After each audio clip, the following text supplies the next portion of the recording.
नमस्कार शेतकरी मित्रांनो, कृषी विश्वविज्ञान या यूट्यूब चॅनलमध्ये आपलं सर्वांचं स्वागत आहे. आज आपण जे बघत आहोत हे पाणी देत आहोत आपण. आज भुईमुगासाठी रान भिजवून घेत आहोत.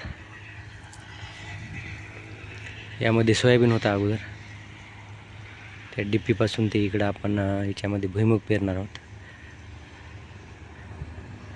आता याला आपण भुईदांडाने एकदाच पूर्ण मोकळ्या पाण्याने भिजवून घेत आहोत.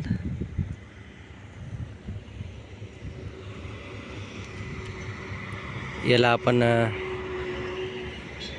1-1.5 महिना सोयाबीन निघाल्यानंतर हे रान जे आहे ते मोकळंच होतं आणि त्यात पाऊस पडल्यामुळं पुन्हा कडक झालं तर भरपूर रान गवत झालं. त्यामुळं आपण याला तिर्री मारलेली आहे. तिर्री मारलीनंतर त्याला पुन्हा आपण रोटावेटर केला. रोटावेटर केल्यानंतर आता आपण याला आता भिजवून घेत आहोत. भिजल्यानंतर याला आपण बैलानं पाळी देणार आहोत. पाळी देऊन मग त्याला पेरून घेणार आहोत. लाईन दिवसाचे, पण दिवसा लाईन जे आहे ते टिकत नाही जास्त. लाईन खूप ट्रिप होते दिवसा. अर्ध्या तासाला, पाऊण तासाला 10-15 मिनटं लाईन जातच आहे. त्यामुळं एवढं भिजवायला आपल्याला 2 दिवस घ्यावंच लागणार. 2 दिवस याला लागणारच आहेत.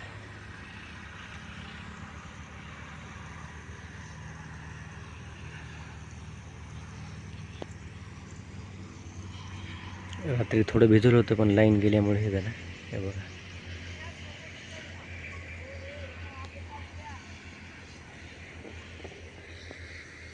आता याला पुन्हा 2 दिवस हडकू द्यावं लागणार. पाणी दिल्यानंतर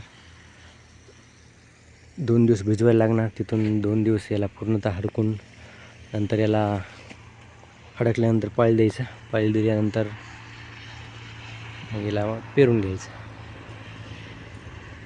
ज्यामध्ये भुईमुग जे आहे ते 15 किलोच्या जवळपास बसेल.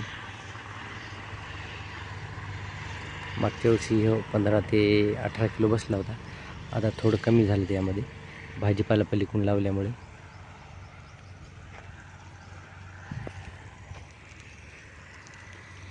तर असं शेतकरी मित्रांनो, पुन्हा भेटू पुढील व्हिडिओमध्ये. तोपर्यंत जय जवान जय किसान. चॅनल आवडल्यास लाईक करा, शेअर करा आणि सबस्क्राईब पण करा.